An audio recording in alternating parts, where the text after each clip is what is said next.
They buried the 12 men together in the cemetery. They're apart from everybody else. Even today, those 12 graves stand out. But like I said, things changed. The servants that Reese's wife employed stopped working for her. She'd hire new ones, but they never lasted very long, and eventually she couldn't hire any at all. The miners, well, they started drifting away too. And that was odd because you got paid in company money. It wasn't good outside of the town you were in. If you left with nothing but the clothes on your back. And they did. Reese spent more and more time down in the mines trying to keep up with quotas. And his wife put up without having servants for a little bit, and then she put her foot down and told Reese that if he didn't get her some proper servants and spend the proper amount of time with her like he should, she was going back home. She went back home. And the miners drifted away. Eventually, they closed the mine down. Reese stayed up in the house. He worked out some sort of a deal with the local general store, the company store, that he'd write a list out, and they'd leave that box on his porch, and there'd be a check for what they'd left last week, and a new list. It was food, mostly. And then it became cleaning supplies, soaps and detergents and sponges and scouring pads. Every time a new one came on the market, there was another for it. The kids in that town, and the town's still there, they just shifted from the mine to other work. The kids all kind of, well, it was the boogeyman's house. Hey, bet you won't go up and look in the window. And that was the strange thing too. The windows on the Jenkins house never got broke. It still stayed up there. Never broke a window. But the kids would all go up and peer through to see if they saw old man Jenkins.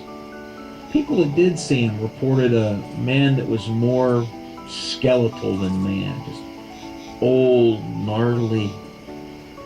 And this went on for years and years and years. Finally, well, this was about 5 years ago. I was visiting a friend of mine in Pittsburgh. He's an attorney. Mostly his firm handles international stuff. But there's some holdovers from the old days, and the Jenkins Trust is one of them. And I happened to be in talking to him about some other stuff when the sheriff from this little town showed up. You see, the local store, and it's gone through a lot of owners, had noticed that the box hadn't been taken inside, and the new list and the new check hadn't been put out, and they contacted the sheriff. And the sheriff came to get the attorney that handled the trust and made sure the money was in the accounts and all that, and the gas and the water stayed on, to get the keys to go in. And I happened to be there. Just on a whim, my friend asked me to go with him. I had the afternoon free, so I went. And we got there, and it was, you know, most of the houses from that era around here have lost their gingerbread, all that fancy woodwork. It all went away during the wars.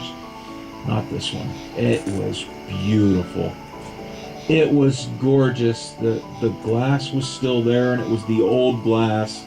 You could tell it had flowed down over time. And we went in, and I don't know what the other two guys were expecting, but I'll tell you, I was not expecting the smell that greeted us when we walked through that door. You know, old houses, they have that musty smell. That dusty old book smell. No. This house smelled of pine.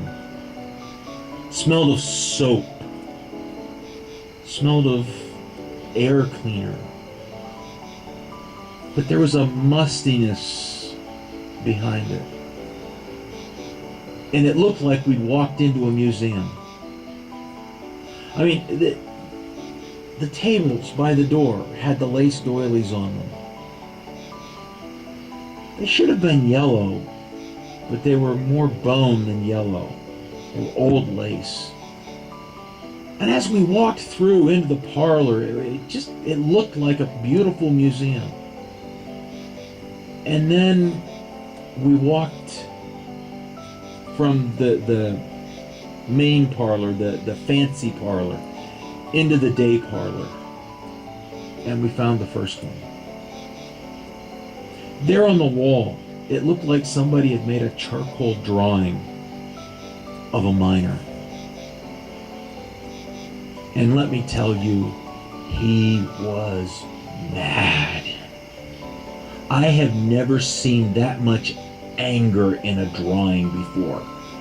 And his hand was just pointing out.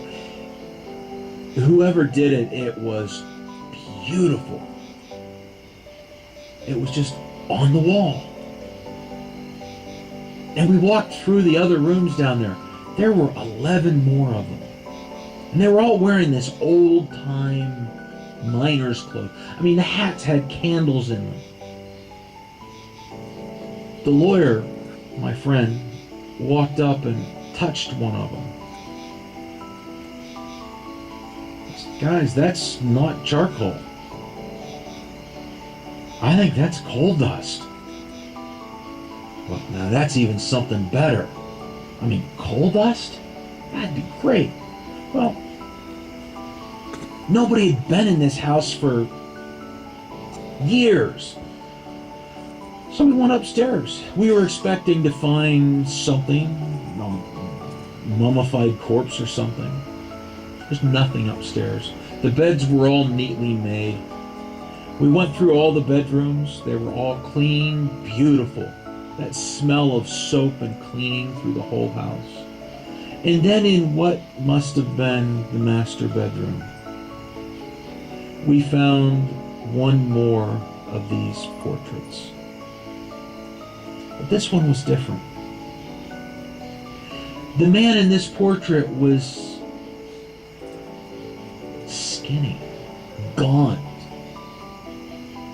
He was wearing the same style of clothes and it was made the same way. But he didn't have a look of anger on his face. It was more fear. He was terrified of something. And as you looked at it, the other ones, the ones downstairs, looked like they were pointing out of the wall. This man, his hands were on the side, and it looked like he was being drawn into it. We looked at it, and I happened to look down, and there, beside the bed, was an old picture. And it said on the bottom of it, "On the day of their nuptials, Mr. and Mrs. Jenkins." And the man in the picture and the man on the wall were the same man. Now, friends, I told you this house exists. And because it exists and because of the story I just told you, my friend, the attorney, has basically asked me not to tell you where this house is. But if I did, you could go there. It's been 5 years since I've been there. And I guarantee if you walked in, you'd find those same portraits downstairs. Those 12 miners who are angry and upset. I assume you'd also find that picture upstairs too, of that old, thin, gaunt man who's scared for something more than his life, being drawn I know not where.